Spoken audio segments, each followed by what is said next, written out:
Mi esposa me pidió que la dejara acostarse con otros hombres mientras yo estaba a medio mundo de distancia, sirviendo a mi país. Y lo peor no fue lo que dijo, sino cómo lo dijo. Como si me pidiera que comprara pan camino a casa. Me llamo Lucas. Tengo 37 años y soy oficial de logística en los Marines de Estados Unidos. Conocí a Valeria hace 10 años en una parrillada de amigos. Ella tenía 29, enseñaba tercer grado en una escuela primaria de Virginia y me pareció exactamente el tipo de mujer con la que quería construir algo serio. Inteligente, organizada, ambiciosa. De esas que tienen hasta la lista del súper por categorías. Salimos 4 años antes de casarnos. Todo parecía encajar perfecto. ¿Sabes? Esas relaciones donde terminas las frases del otro y pueden viajar en silencio sin que sea incómodo. Ella sabía en qué se metía al casarse con un morrín. Los despliegues cada año, 6 o 7 meses fuera, las fiestas que me perdía, las videollamadas a horas raras por la diferencia horaria. Siempre decía que estaba orgullosa de mí, de lo que hacía, de la estabilidad que le daba. Mi salario como oficial de logística es de unos 120,000 al año, que en el mundo militar está bien, especialmente con los beneficios, el subsidio de vivienda, el seguro médico. Compramos una casa bonita en un buen barrio, 3 habitaciones con jardín, de esas donde los vecinos se saludan y los niños andan en bici por la calle. Valeria manejaba una camioneta nueva. Tomábamos vacaciones 2 veces al año. Tenía su yoga, su club de lectura. Desde afuera, éramos la pareja perfecta del matrimonio militar exitoso, pero algo cambió en el 4.º año. Valeria se obsesionó con el fitness, contrató entrenador personal, se unió a un gimnasio CrossFit carísimo. Su apariencia cambió, pelo con mechas, uñas impecables, ropa Lululemon. Un amigo me advirtió que su ex había hecho lo mismo antes de pedir la separación. Yo lo ignoré, entonces llegó la videollamada que lo cambió todo. Estaba 3 meses dentro de un despliegue de 7, sentado en mi pequeña oficina en la base con una taza de café horrible. Listo para nuestra charla usual donde ella me contaba de su día y yo le daba versiones sanitizadas del mío. Se veía diferente en la pantalla. El pelo suelto de esa manera descuidada pero calculada. Usaba una blusa escotada que nunca le había visto. Había algo en su expresión que no podía descifrar, como si estuviera nerviosa pero tratando de disimularlo. Tras 5 minutos de charla trivial, dijo que tenía algo importante. Respiró hondo y soltó: quiero abrir nuestro matrimonio. No lo procesé al principio. Le pedí que lo repitiera: no puedo controlar mis impulsos mientras no estás. Y no es justo que esperes que me quede esperando meses cuando tengo necesidades. No lo dijo como si pidiera permiso. Lo dijo como si me estuviera informando de una decisión que ya había tomado. Como avisándome un cambio de horario. Me quedé mirando la pantalla, tratando de mantener la cara neutral porque estoy entrenado para mantener la calma bajo presión, pero por dentro estaba pasando por todas las etapas del duelo a la vez. Le pregunté si ya había estado con alguien más. Se puso defensiva, dijo que no se trataba de eso, que se trataba de ser honesta y no vivir una mentira. Pero nunca dijo que no. Empezó a hablar de cuánto sacrifican los cónyuges militares, de cómo ella había sido fiel por 6 años pero que eso estaba afectando su salud mental, de cómo había leído artículos sobre la no monogamia ética y pensaba que podría fortalecer nuestra relación a largo plazo. La dejé hablar. Y mientras más explicaba, más claro se volvía que esto no era sobre soledad o alguna crisis emocional. Era sobre querer tener el pastel completo y comérselo también.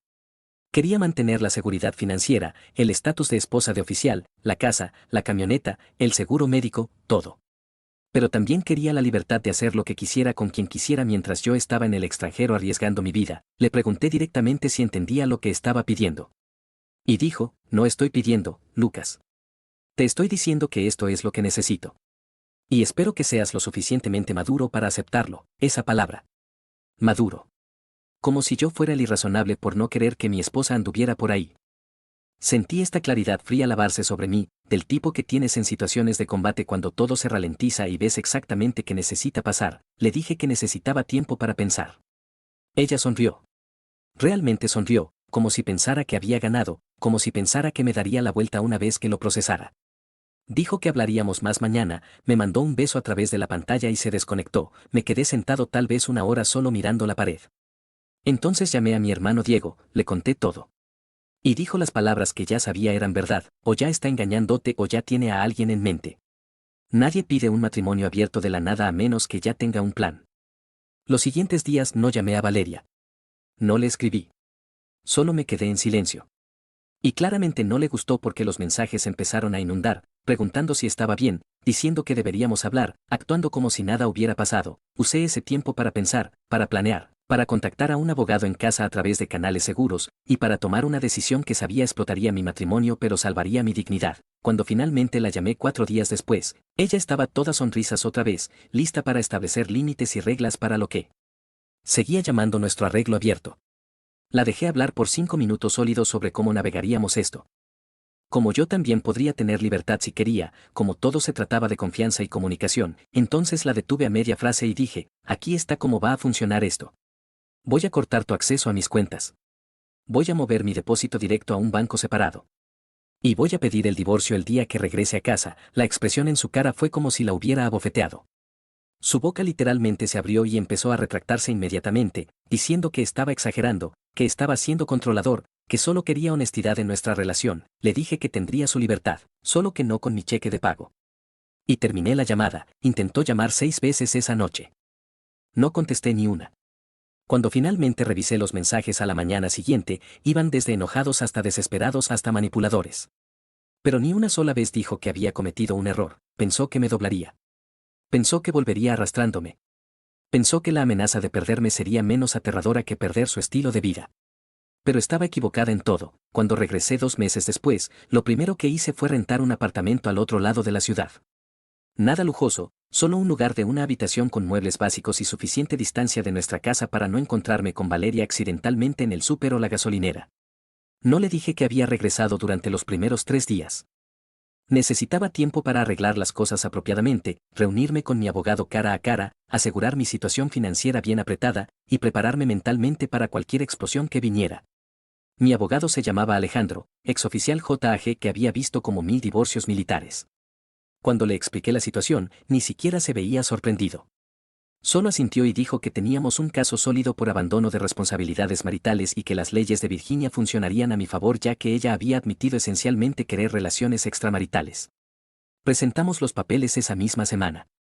Alejandro arregló que un servidor de procesos le entregara los documentos a Valeria en su escuela primaria un viernes por la tarde. Sé que suena frío, pero ella había dejado claro que valoraba su imagen y su estatus social. Así que figuré que ser notificada frente a sus colegas encendería un fuego bajo ella para realmente comprometerse con la realidad de lo que estaba pasando. Pasé ese fin de semana configurando pagos automáticos para mi mitad de la hipoteca hasta que la casa se vendiera, transfiriendo mi depósito directo a una cuenta bancaria nueva a la que ella no tenía acceso, y cambiando contraseñas en todo, desde Netflix hasta nuestro plan de celular. Las llamadas empezaron el domingo por la noche alrededor de las 7:14 llamadas perdidas en 3 horas. Cuando finalmente contesté en la llamada 15. Estaba llorando tan fuerte que apenas podía entenderla. Algo sobre cómo estaba arruinando su vida, como todos en la escuela estaban hablando de ella, cómo estaba siendo cruel y vengativo por una conversación. La dejé terminar. Entonces le hice una pregunta simple, si realmente había seguido adelante con acostarse con alguien durante los últimos 2 meses de mi despliegue. Y el silencio del otro lado me dijo todo lo que necesitaba saber. No lo había hecho explícitamente, pero había estado lo suficientemente cerca como para sentirse culpable por la pregunta. Intentó voltearlo, preguntando si yo había estado con alguien. Le dije la verdad, no, porque había estado demasiado ocupado haciendo mi trabajo. Y aparentemente siendo la única persona fiel en nuestro matrimonio, empezó a rogar entonces, diciendo que podíamos ir a terapia, que había cometido un error, que nunca había seguido adelante con nada. Pero yo ya había tomado mi decisión, y nada de lo que dijera iba a cambiarla. Las siguientes semanas fueron como ver un choque de autos en cámara lenta donde Valeria era tanto la conductora como el desastre. Empezó a postear en redes sociales constantemente. Fotos de restaurantes caros con leyendas sobre vivir su mejor vida. Fotos en hoteles del centro con imágenes cuidadosamente recortadas que hacían ver como si estuviera en escapadas románticas. Selfies del gimnasio con su entrenador convenientemente en el fondo luciendo demasiado cómodo. Estaba tratando de ponerme celoso, tratando de mostrarme lo que me estaba perdiendo. Pero todo lo que realmente estaba haciendo era transmitir a todos en nuestro círculo social exactamente por qué la había dejado. La comunidad de cónyuges militares es muy unida. Todos conocen a todos, y las noticias viajan rápido, especialmente cuando la esposa de un oficial de repente empieza a actuar soltera mientras el nombre de su esposo todavía está en todos los papeles y ella todavía vive en vivienda de base. No tuve que decir una palabra. La gente lo descubrió por su cuenta. Las invitaciones a eventos de pareja se secaron para ella. Las otras esposas dejaron de incluirla en cafés y clubes de lectura. Y las pocas veces que apareció en funciones sociales, la gente era educada pero distante. El tipo de distancia que mantienes con alguien que ha probado que no se puede confiar en ella. Mientras tanto, yo empecé a aparecer en eventos militares oficiales solo, luciendo arreglado y tranquilo. Me aseguré de que me vieran teniendo conversaciones con mujeres exitosas y atractivas. Nada romántico, solo networking profesional y charlas amistosas.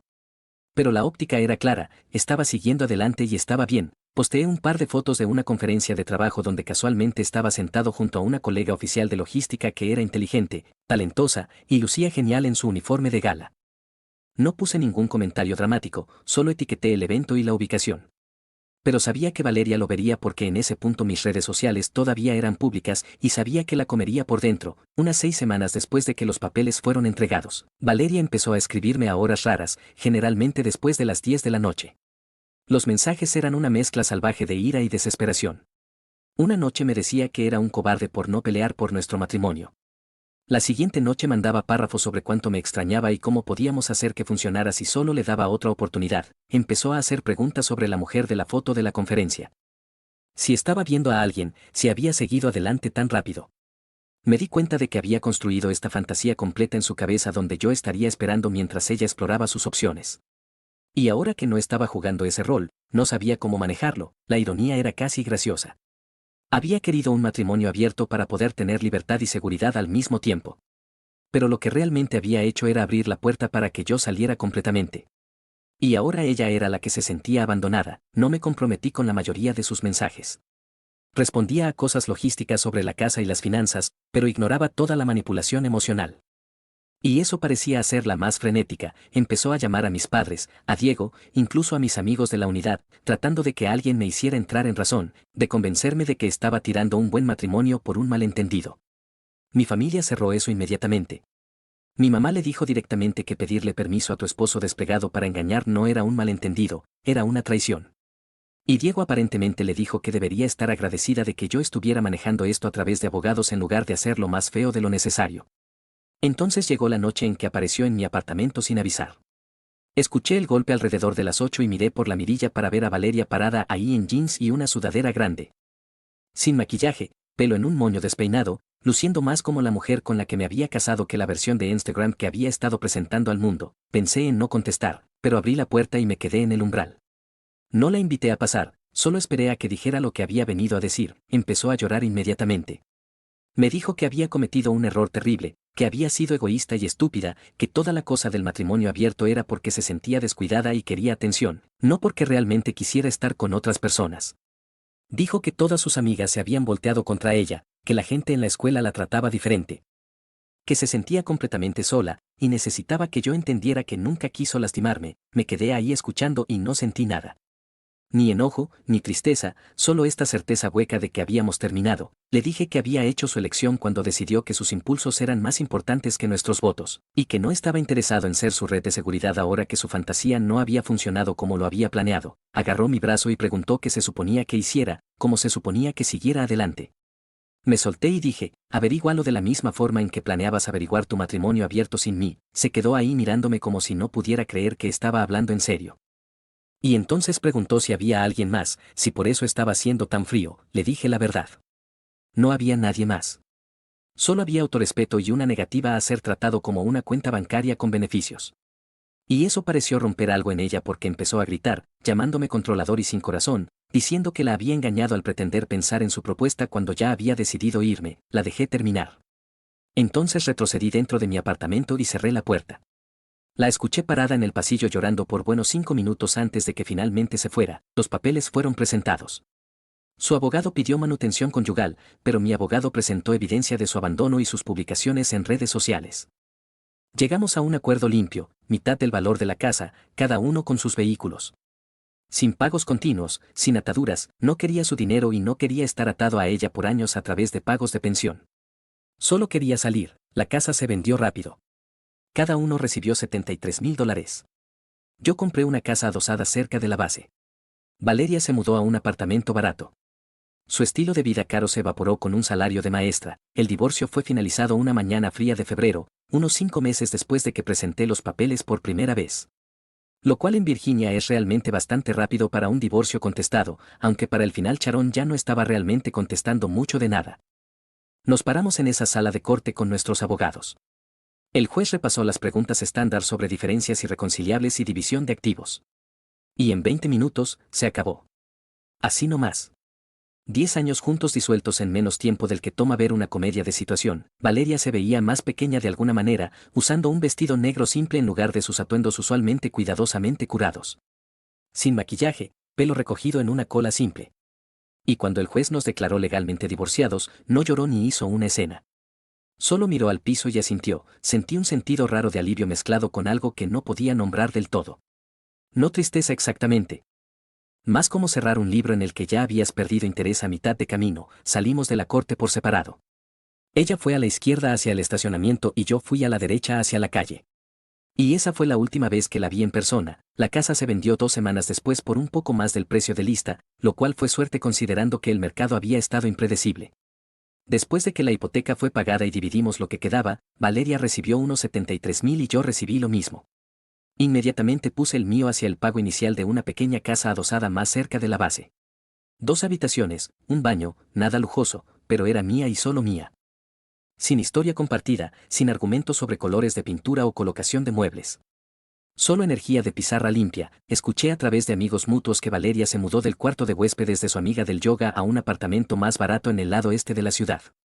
El tipo de lugar donde el estacionamiento tiene carteles de grúa cada 10 pies y las paredes son tan delgadas que puedes escuchar las conversaciones de tus vecinos, el estilo de vida que había estado viviendo, la membresía cara del gimnasio, las clases de yoga, los brunches y días de spa, todo eso se evaporó bastante rápido cuando se dio cuenta de que 73,000 no dura mucho cuando también estás pagando renta y servicios con un salario de maestra de tal vez 50,000 al año. Sus redes sociales se quedaron calladas por aproximadamente un mes después del divorcio. No más fotos de hoteles o selfies del gimnasio. Y cuando empezó a postear otra vez, era mayormente citas inspiracionales sobre crecimiento y sanación y aprender a amarte a ti misma. El tipo de contenido que la gente postea cuando está tratando de convencerse a sí misma más que a sus seguidores, no respondí a ese tampoco, pero sí pensé en cómo había apostado todo en esta fantasía de que la vida sería mejor sin compromiso, y la realidad la había golpeado duro. Esa conversación confirmó lo que ya sospechaba. Valeria nunca había aceptado realmente que me había ido para bien. Había estado esperando a que regresara. A que la perdonara, a que le dijera que podíamos resolverlo. Y cada mes que pasaba sin que eso sucediera estaba rompiendo su negación poco a poco. Mi vida mejoró significativamente en formas que no había anticipado. Fui promovido a una posición de oficial senior de logística unos 8 meses después del divorcio, lo cual vino con mejor paga y más responsabilidad. Empecé a ir al gimnasio regularmente, no porque estuviera tratando de probar algo, sino porque realmente lo disfrutaba. Me reconecté con pasatiempos que había dejado durante el matrimonio. Viajes de pesca con Diego. Senderismo los fines de semana. Leer libros que no eran sobre consejos de relaciones o estrategia militar. Sentía que estaba redescubriendo partes de mí que habían estado enterradas bajo años de tratar de hacer feliz a alguien más. Salí en algunas citas aquí y allá. Nada serio, solo café o cena con mujeres que conocí a través del trabajo o amigos. Y se sentía bien tener conversaciones donde no estaba caminando sobre cáscaras de huevo o preguntándome cuál era el ángulo de la otra persona. Una mujer con la que salí un par de veces me preguntó sobre mi divorcio. Le di la versión corta, que mi ex esposa había querido un matrimonio abierto mientras estaba despegado y yo había elegido el divorcio en su lugar. Me miró con esta expresión de respeto y dijo, bien por ti por saber tu valor.